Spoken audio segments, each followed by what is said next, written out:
یہ آپ کی اسکرین کے اوپر ادغام کا بیان،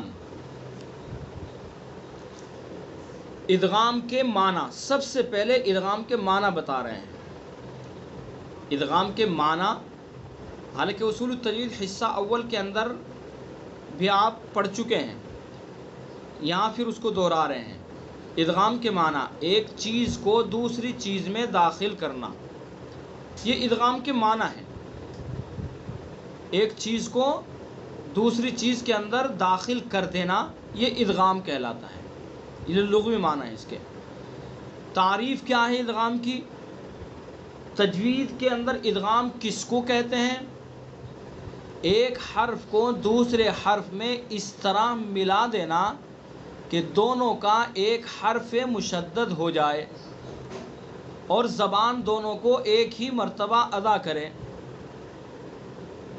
یہ ہے ادغام کی تعریف، کہ ایک حرف کو دوسرے حرف میں اس طرح ملا دیں کہ دونوں حرف کا ایک حرف بن جائے، ایک حرف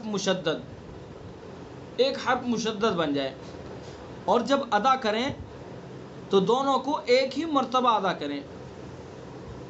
یہ ادغام کی تعریف ہے، اس کو ادغام کہتے ہیں، کہ ایک حرف کو دوسرے حرف میں اس طرح ملا دیں کہ دونوں کا ایک حرف مشدد بن جائے۔ بات سمجھ میں آ رہی ہے؟ مثالوں سے آپ سمجھ لیں گے آگے چل کے، اور ویسے آپ نے ادغام کا بیان پڑھا ہے، آپ کی سمجھ میں آ بھی رہا ہوگا، ایسی بات نہیں ہے۔ جیسے من ربی، یہاں من ربی ہے، یہ تو ایک حرف کا دوسرے حرف میں ادغام کیا۔ کس طرح ادغام کیا؟ کہ دونوں کا ایک بنا دیا، من ربی ایک بنا دیا، یعنی دو حرف ہیں، دو حرف کو ایک حرف مشدد بنا دیا، من ربی پڑھا جا رہا ہے۔ اور تفصیل سے آپ آگے سمجھ لیں گے اس کو اور اچھی طرح سے۔ تو یہاں ادغام کی تعریف آپ یہ ذہن میں رکھیں کہ ایک حرف کو دوسرے حرف میں اس طرح ملا دینا کہ دونوں حرف کا ایک حرف مشدد بن جائے، اور جب زبان سے ان کو ادا کریں تو ایک ہی مرتبہ ادا کیا جائے۔ ٹھیک ہے، یہ تو ہوئی ادغام کی تعریف۔ پہلا حرف جو ملایا جاتا ہے اس کو مدغم، اور جس میں ملاتے ہیں اس کو مدغم فی کہتے ہیں۔ یہ باتیں بھی یاد رکھنی ہیں آپ کو۔ اب آگے مدغم اور مدغم فی اس طرح کے الفاظ استعمال ہوں گے، اور کہیں بھی آپ ادغام کا بیان پڑھیں گے عربی کی کتابوں میں یا کہیں بھی، تو وہاں مدغم مدغم فی یہ چیزیں استعمال ہوتی ہیں، تو اس لیے یہ یاد رکھیں۔ پہلا حرف جو ملایا جاتا ہے، جو حرف جس حرف کو ملایا جاتا ہے اس کو مدغم کہتے ہیں، اور جس میں ملاتے ہیں اس کو مدغم فی کہتے ہیں۔ جیسے من ربی، ابھی میں نے مثال دی، من ہے، من ربی، تو من میں جو نون ہے، نون کا را میں ادغام کر رہے ہیں نا، تو نون کو جو ادغام میں ملا رہے ہیں، جو نون کو را میں ملا رہے ہیں، تو اس میں من میں جو نون ہے پہلا حرف، یہ کیا ہے؟ مدغم۔ بھائی اسی کو تو ملا رہے ہیں نا اس کو اگلے حرف کے اندر، تو اس کو مدغم کہتے ہیں۔ اور رب بھی جس میں ملا رہے ہیں، را میں ملا رہے ہیں نا، تو وہ مدغم فی ہے۔ تو اس لیے بتائیں کہ پہلا حرف جو ملایا جاتا ہے اس کو مدغم، اور جس میں ملاتے ہیں اس کو مدغم فی کہتے ہیں۔ بات سمجھ میں آ گئی؟ مدغم کے ساکن اور متحرک ہونے کے اعتبار سے ادغام کی دو قسمیں ہیں۔ اب دیکھیے قسموں کا سلسلہ شروع ہو گیا ہے، اور یہاں استعمال کیا مدغم، اس لیے میں نے کہا کہ مدغم کو سمجھ لیں اور مدغم فی کو سمجھ لیں۔ مدغم پہلا حرف جس کو ملائیں گے، جس کا ادغام کریں گے، اس کو کیا کہیں گے؟ مدغم، اور جس میں ملائیں گے اس کو کیا کہیں گے؟ مدغم فی۔ اتنی بات ہو گئی کلیئر؟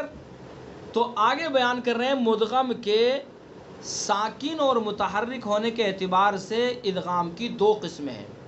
مدغم یعنی جس کو ملائیں گے، پہلا حرف جس کا ادغام کریں گے، جس کو دوسرے حرف میں ملائیں گے، اس کی بات ہو رہی ہے کہ مدغم کے ساکن اور متحرک ہونے کے اعتبار سے ادغام کی دو قسمیں ہیں۔ نمبر ایک ادغام صغیر، نمبر دو ادغام کبیر۔ ٹھیک ہے، یہ کس کی قسم ہے؟ مدغم کے ساکن اور متحرک ہونے کی، یہ مدغم کی قسم ہے، ساکن اور متحرک ہونے کی، ادغام صغیر، ادغام کبیر۔ اب ایک ایک کر کے ان کو سمجھتے ہیں۔ ادغام صغیر وہ ادغام ہے جس میں پہلا حرف ساکن اور دوسرا متحرک ہو، پہلے حرف کا دوسرے میں ادغام کرنا، یہ ادغام صغیر ہے، کہ جس میں پہلا حرف ساکن اور دوسرا حرف کیا ہو؟ متحرک ہو، تو یہ کیا ہو گیا؟ یہ ادغام صغیر ہے۔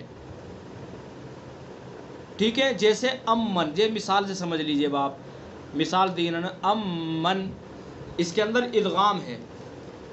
ادغام کون سا ہے وہ آپ کو معلوم ہے، آپ نے پڑھا ہے ادغام میم ساکن، یا اس کے اندر اخفاء شفوی نہیں، ادغام میم ساکن، ادغام مثلن آپ پڑھ کر آئے ہیں اس کو، لیکن ابھی تو یہاں ادغام صغیر، ادغام کبیر سمجھا رہے ہیں، پھر اس کے بعد اگلی بات سمجھائی جائے گی۔ تو مدغم کے ساکن اور متحرک ہونے کی دو قسمیں، ادغام صغیر، ادغام کبیر۔ ادغام صغیر کو بتلا رہے ہیں کہ جس میں پہلا حرف ساکن ہو اور دوسرا متحرک، وہ ادغام صغیر کہلاتا ہے۔ جیسے امن، امن میم جس کا ادغام کر رہے ہیں، جو مدغم ہے وہ کیا ہے؟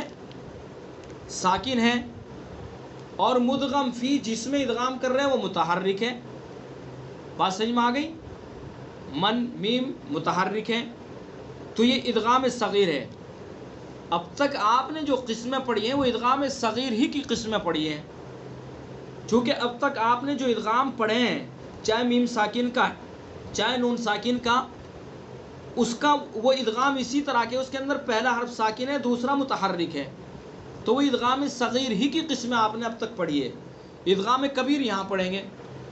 بہرحال ادغام صغیر وہ ادغام ہے جس میں پہلا حرف ساکن اور دوسرا متحرک ہو، پہلے حرف کا دوسرے میں ادغام کرنا، جیسے امن ایک مثال دی۔ جتنی بھی آپ نے ادغام کی قسمیں اب تک پڑھی ہیں وہ سب ادغام صغیر کی تھی۔ ٹھیک ہے، مر ربی، مر ربی میں ادغام ہے، ادغام تام، یہ بھی ادغام صغیر ہے، اس لیے کہ اس میں بھی پہلا حرف ساکن دوسرا متحرک۔ من یعمل ادغام صغیر ہے، پہلا حرف ساکن دوسرا متحرک۔ تو جتنی بھی اب تک آپ نے قاعدے پڑھے ہیں ادغام کے، وہ سب ادغام صغیر کی قسمیں ہیں۔ بات سمجھ میں آ گئی؟ ادغام کبیر، ادغام کبیر وہ اشاعت القراءات یوٹیوب چینل کو سبسکرائب کریں اور بیل آئیکن کے بٹن کو کلک کر لیں۔